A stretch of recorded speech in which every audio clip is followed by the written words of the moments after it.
ये तो हकीकत है कि सत्य बोलने वाले लोग जीवन में बहुत सारी विपत्तियां सहते हैं, लेकिन ये भी सच है कि सत्य बोलने वाले लोग जीवन में बहुत सारी उन्नति भी करते हैं।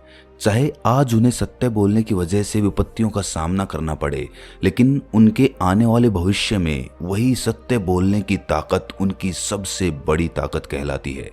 आज की कहानी स्वामी रामा की पुस्तक living with the Himalayan masters में से ली गई है। इस कहानी में आपको पता चलेगा कि सत्य बोलने की वजह से किन किन विपत्तियों का सामना करना पड़ता है और उस सत्य की वजह से जीवन में क्या कुछ उपलब्धियां हासिल होती हैं। स्वामी रामा ने हिमालय में कठिन तपस्या करते हुए कई साल बिताए। इसी बीच वो कई संतों और योगियों से मिले और कुछ ऐसी घटनाएं हुई जिन्होंने स्वामी रामा के जीवन को पूरी तरह से बदल दिया। एक ऐसी ही घटना हुई थी जब स्वामी रामा अपने गुरु स्वामी माधवानंद भारती के साथ एक स्टेशन पर ट्रेन का इंतजार कर रहे थे। उसी समय वहां का स्टेशन मास्टर उनके पास आया और गुरु को प्रणाम करते हुए कहा कि महाराज, मैंने 2 दिन पहले अपने सपने में एक संत को देखा था। सपने में मैंने देखा कि उस संत ने मुझे एक मंत्र दिया जिससे मेरा पूरा जीवन बदल गया। मैं 2 दिन से सो नहीं पा रहा हूँ, मन बहुत बेचैन है। मेरी मदद कीजिए, मुझे वो मंत्र दीजिए जिससे मेरा जीवन सुधर जाए। स्वामी जी ने बड़े ही शांत भाव से कहा कि आप घर परिवार वाले हैं, सरकारी नौकरी वाले हैं, इन सब में क्यों उलझना चाहते हैं। स्टेशन मास्टर ने कहा कि महाराज, मैं कई दिनों से बेचैन हो रहा हूँ। ये जीवन बड़ा नीरस लग रहा है। मैं बार बार सोचता हूँ कि मेरा जन्म क्यों हुआ, मैं खुश क्यों नहीं हूँ। आप एक बार बोलकर तो देखिए, मैं आपके दिए गए मंत्र का हर समय हर स्थिति में पालन करूंगा। स्टेशन मास्टर की बात सुनकर गुरु ने थोड़ा सोचा और फिर स्टेशन मास्टर से कहा, ठीक है, ये है तो मुश्किल, लेकिन अगर तुम्हारे अंदर इच्छा है तो ये तुम्हारे जीवन में वापस रंग भर देगा। नई खुशी, ताजगी और शक्ति प्रकट होगी और तुम इस मंत्र से ही जीवन के सत्य को भी जान जाओगे। मंत्र ये है कि आज से अगले 3 महीने तक तुम हर समय सत्य बोलोगे। कुछ भी हो जाए, तुम्हें सत्य ही बोलना है। ये बहुत कठिन है, लेकिन अगर तुम पूरी निष्ठा के साथ इस मंत्र का पालन करोगे तो तुम्हारा जीवन बदल जाएगा। इतना कहकर गुरु और शिष्य वहां से चले गए। स्टेशन मास्टर ने उसी वक्त से सत्य बोलना शुरू कर दिया। सबसे पहले उसने रिश्वत में हिस्सा लेना बंद कर दिया। स्टेशन मास्टर की आदत थी कि वो बहुत चाय पीते थे, लेकिन 2 दिन के अंदर उनकी चाय की इच्छा भी जाती रही। स्टेशन मास्टर को चैन की गहरी नींद आने लगी। संयोग से उसी हफ्ते रेलवे स्टेशन के कर्मचारियों की जांच करने वाला एक निरीक्षक वहां पर पहुंचा। निरीक्षक को शिकायत मिली थी कि रेलवे स्टेशन के कई कर्मचारी घूस लेते हैं। जब निरीक्षण में स्टेशन मास्टर से पूछताछ की गई तो स्टेशन मास्टर ने सच बता दिया कि अभी तक हम जो भी रिश्वत लेते थे वो आपस में बांट लेते थे। निरीक्षक ने तुरंत रिपोर्ट बनाई और स्टेशन मास्टर समेत रिश्वत लेने वाले कर्मचारियों के खिलाफ मुकदमा दर्ज कर दिया गया। स्टेशन मास्टर के सच बोलने की बेवकूफ़ी ने सभी कर्मचारियों को मुसीबत में डाल दिया था। कोर्ट में सारे कर्मचारियों ने स्टेशन मास्टर के खिलाफ झूठा बयान दिया कि रिश्वत केवल स्टेशन मास्टर लेते थे और हमें बदनाम करने के लिए झूठ बोलकर फंसाया गया है। स्टेशन मास्टर को 15 साल की सजा पक्की थी। इधर उनकी पत्नी और बच्चों ने भी साथ छोड़ दिया। स्टेशन मास्टर ने अपने गुरु से कहा कि अभी 13 दिन हुए हैं और सच बोलने के कारण नौकरी और परिवार चला गया। 3 महीने में ना जाने और क्या क्या होगा। ये शब्द स्टेशन मास्टर के मुंह से निकलते ही स्वामी रामा के गुरु जोर जोर से हंसने लगे और स्वामी रामा से बोले, जानते हो इसके बाद क्या हुआ? जिस स्टेशन मास्टर को मैंने सत्य बोलने का मंत्र दिया था, आज वो जेल में है। उसका परिवार भी छूट गया। ये सुनकर स्वामी रामा ने पूछा, तो फिर आप हंस क्यों रहे हैं? स्वामी माधवानंद भारती ने बताया कि मैं उस स्टेशन मास्टर पर नहीं बल्कि दुनिया की मूर्खता पर हंस रहा हूँ। जब तक इंसान झूठ बोलता है, बेईमानी करता है, तब तक दुनिया इज्जत करती है। वहीं पर यह दुनिया सत्य बोलने वाले वीर का तिरस्कार करती है और फिर यही दुनिया कहती है कि अब लोगों में सच्चाई कहाँ रही है। इसीलिए मैं हंस रहा हूँ। जल्द ही स्टेशन मास्टर को अदालत में पेश किया गया। जज ने पूछा कि तुम्हारा वकील कहाँ है। स्टेशन मास्टर ने कहा कि अब मुझे वकील की जरूरत नहीं है। तो जज ने फिर कहा कि तुम सरकारी वकील की मदद ले लो, शायद तुम्हारी सजा कम हो जाए। पर स्टेशन मास्टर ने कहा कि मुझे वकील की आवश्यकता नहीं है, आप चाहे जितनी सजा दो, पर सच यही है कि जो रिश्वत ली जाती थी उसमें मैं एक हिस्सा लेता था। लेकिन 13 दिन पहले मेरी मुलाकात एक संत से हुई थी।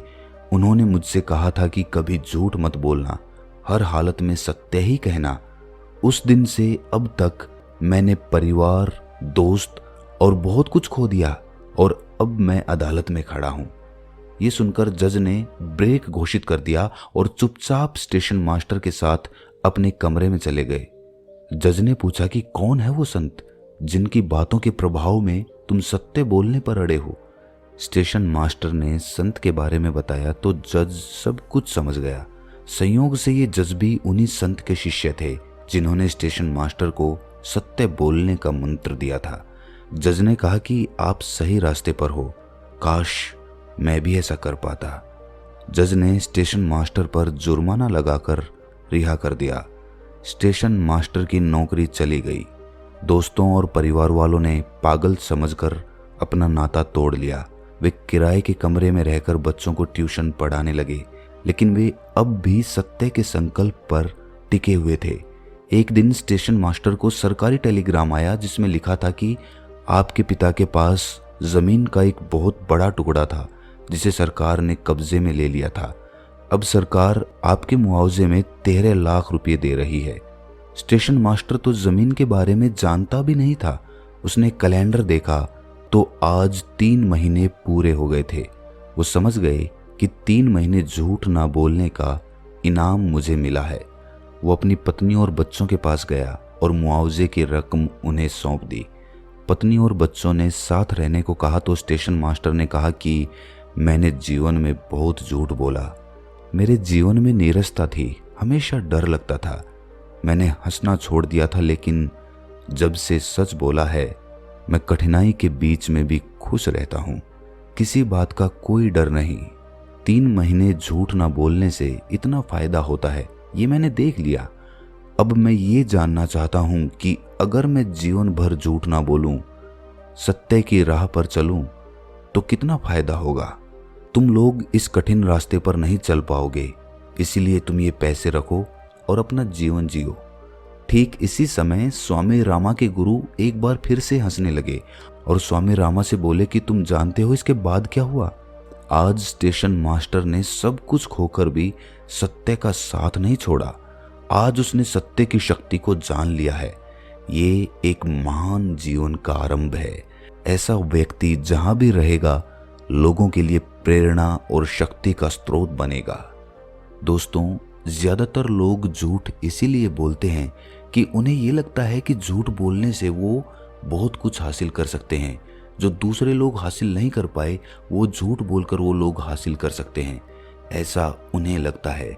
इसीलिए आदमी झूठ के चंगुल में फंसता चला जाता है और जो आदमी एक बार झूठ के चंगुल में फंस जाता है उसे उस झूठ को बचाए रखने के लिए और ज्यादा झूठ बोलने पड़ते हैं।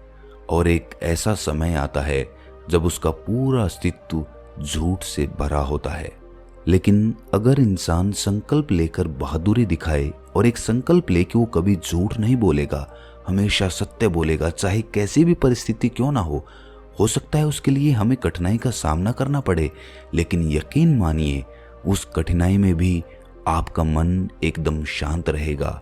आपको किसी बात का कोई डर नहीं रहेगा, क्योंकि झूठ बोलने से हो सकता है कि आप धन दौलत कमा लें, कुछ और भी कमा लें, रिश्ते कमा लें, लेकिन ये सब पा लेने के बावजूद आपके मन में एक डर बना रहेगा।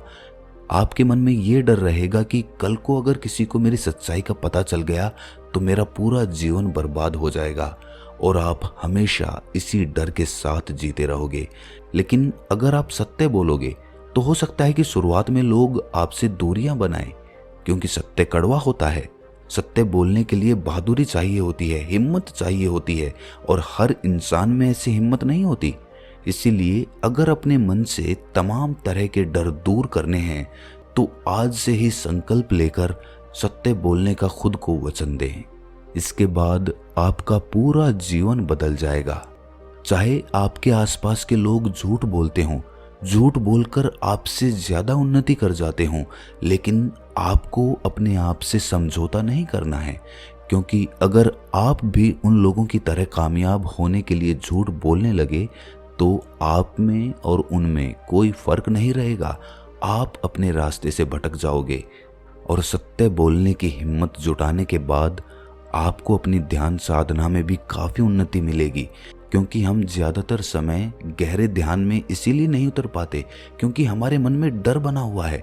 वो डर हमेशा हमारे मन में बना रहता है और वो डर इसी झूठ का होता है जो हमारे मन को जकड़े रहता है।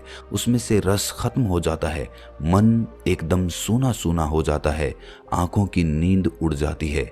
ये सब झूठ बोलने की वजह से होता है। आज से ही सच बोलने का प्रयोग शुरू करें और फिर उसका परिणाम भी अवश्य कमेंट सेक्शन में लिख कर बताएं। तो दोस्तों, कैसी लगी ये कहानी आपको कमेंट सेक्शन में ज़रूर बताना, और अच्छी लगी हो तो इस चैनल को सब्सक्राइब ज़रूर कर लेना। तो मिलते हैं अगली कहानी में, तब तक के लिए अपना ख्याल